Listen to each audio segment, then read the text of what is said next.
Bismillahirrahmanirrahim. Assalamualaikum warahmatullahi wabarakatuh.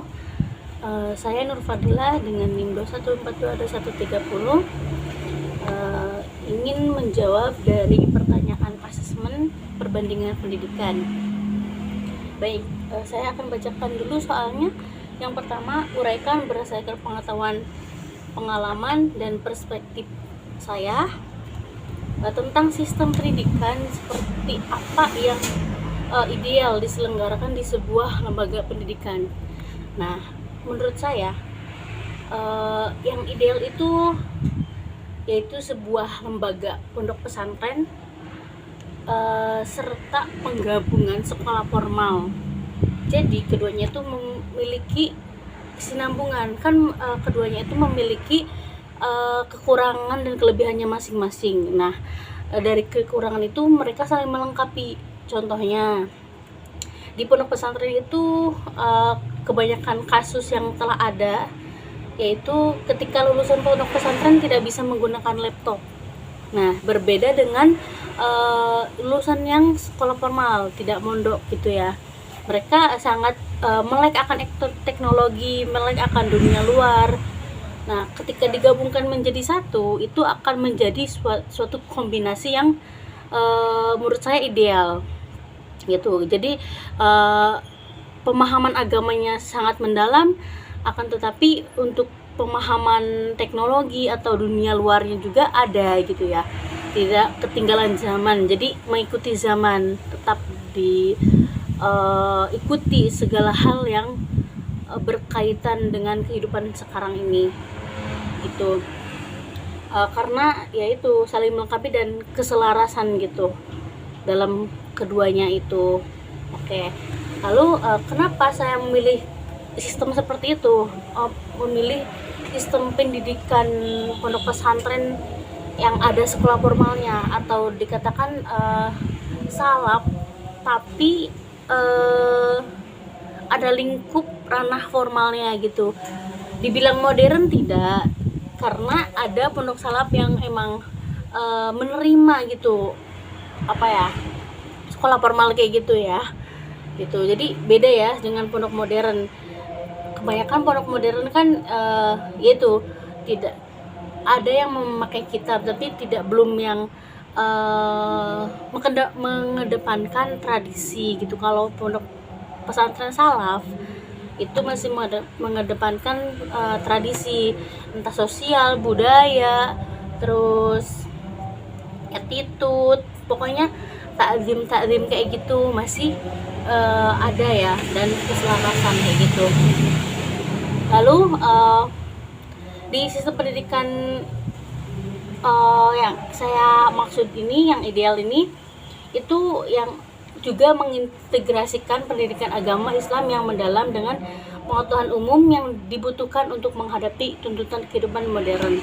Nah, sistem ini juga dapat disebut sebagai pendidikan terpadu. Oke. Nah, itu pendidikan terpadu, yang mana lembaga pendidikan memberikan kesempatan bagi peserta didik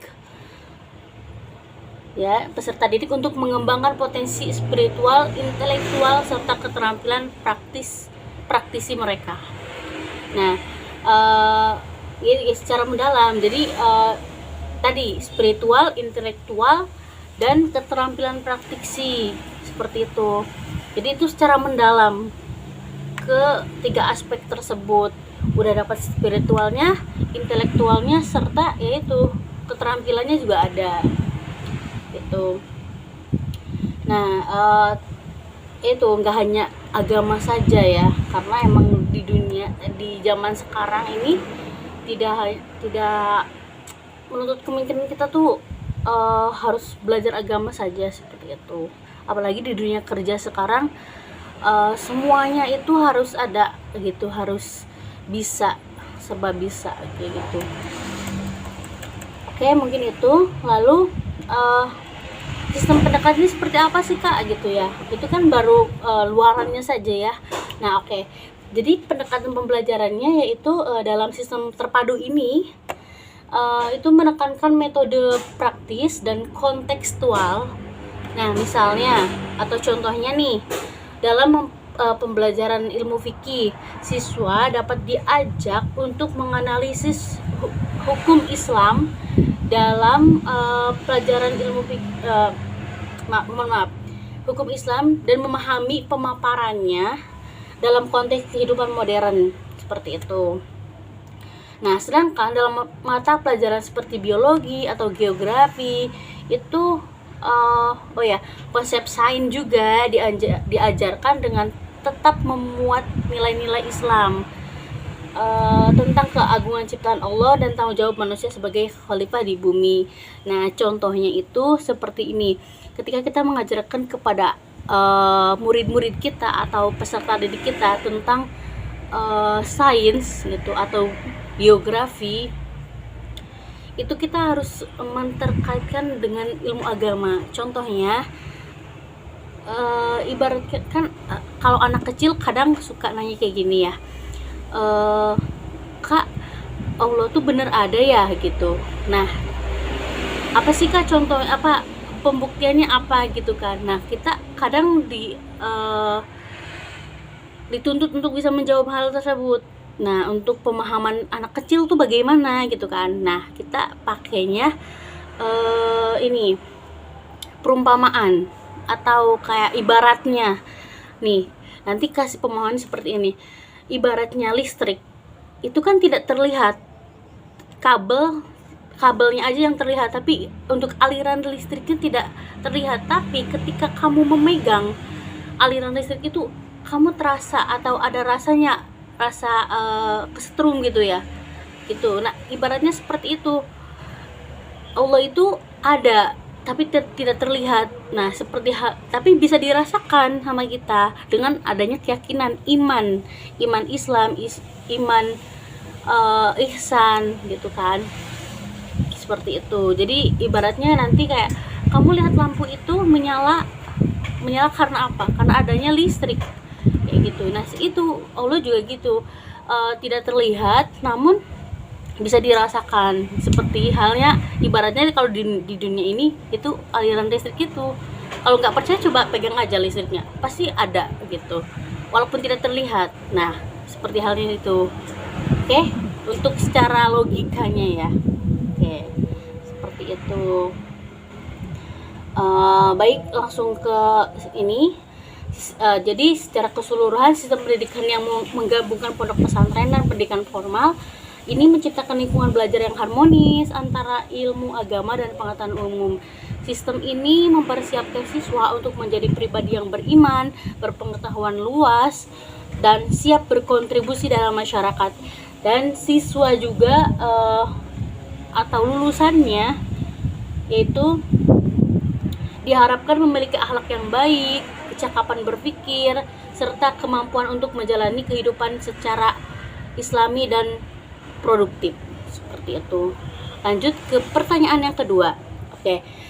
Berdasarkan materi yang setelah diikuti atau proses diskusi yang telah dilakukan di kelas, bagaimana sih proses yang tepat dalam menyusun desain penyelenggaraan sistem pendidikan di lembaga pendidikan Islam ini? Nah, setelah yang saya pelajari di perbandingan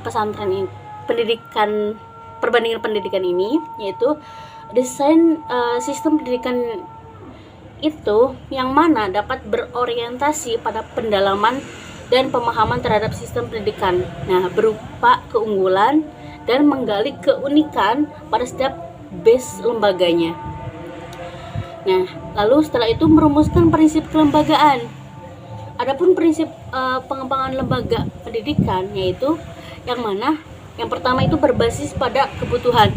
Jadi kita tuh harus tahu kebutuhan pasar atau kebutuhan pokok pada setiap orang, lingkungan atau masyarakat yang ada gitu, atau siswa itu sendiri gitu. Kita harus berbasis pada kebutuhan. Jadi kita cari kebutuhan apa yang harus bisa masuk dalam prinsip kita gitu ya, menekankan kebutuhan itu. Lalu yang kedua berorientasi pada pengembangan potensi. Jadi kita orientasi pengembangannya pada potensi. Contohnya anak itu punya potensi menjahit. dan kita analisis berapa anak atau sejumlah anak di lembaga kita atau daerah lingkungan kita atau mayoritas tadi sesuai kebutuhan. Kembali lagi, nah itu berapa anak. Nah lalu kita bikin sebuah pelatihan atau komunitas kayak gitu, komunitas penjahit gitu, atau pelatihan sesuai potensi yang ada gitu, seperti itu. Lalu efisien dan efektif, kira-kira yang sudah diterapkan itu efisien dan efektif tidak? Kalau tidak, kalau masih belum efektif dan efisien, kita kembali lagi cari solusi yang ada, seperti itu. Dengan cara yaitu kita kan adanya evaluasi, jadinya kita tahu ini efektif atau tidaknya, efisien atau tidaknya, seperti itu. Lalu yang selanjutnya sustainable development. Nah itu terus yang terakhir life skill dan segi efisien dan efektivitasnya. Nah lanjut ke merumuskan sistem pendidikan nasional. Nah setelah kita tadi sesuai prinsip ya, udah merumuskan prinsip, lalu kita memutuskan sistem pendidikan nasional seperti apa yang kita ingin bikin gitu ya, ingin buat gitu.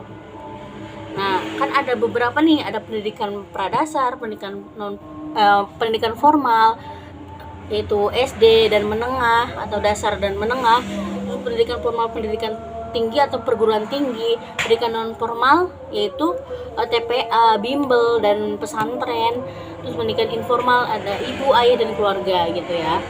Lalu unsur pengembangan yang terdiri dari manajemen pengelola, kurikulum, environment, SDM dan fasilitas.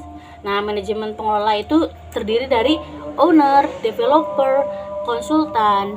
Nah, terus program outcome-nya yaitu pembinaan, pembiasaan, pembelajaran serta pelatihan. Nah, lalu yang terakhir fasilitas yaitu mencakup kepada kebutuhan fasilitas, program pemanfaatan, program maintenance itu sendiri. Oke. Nah, mungkin itu ya. Terus kenapa saya kembali ke yang poin yang pertama, kenapa saya memilih pendidikan pesantren yang berbasis formal? Karena pesantren itu memiliki keunggulan yang mana ketika kita sudah mengaji atau sudah belajar tentang akhlak, contohnya akhlak ya, itu langsung diterapkan di kehidupan sehari-hari, itu langsung diterapkan dan dibiasakan dengan berjalannya waktu gitu. Walaupun ada keterpaksaan karena ada hukuman, tapi kan sesuatu yang baik jika dipaksakan dan terbiasa akan terus menerus dan menanam di dalam diri kita gitu. Berbeda dengan pendidikan formal, ketika ada pembelajaran PAI saja, hanya PAI dan itu hanya materi, lalu dilakukan di sekolah, itu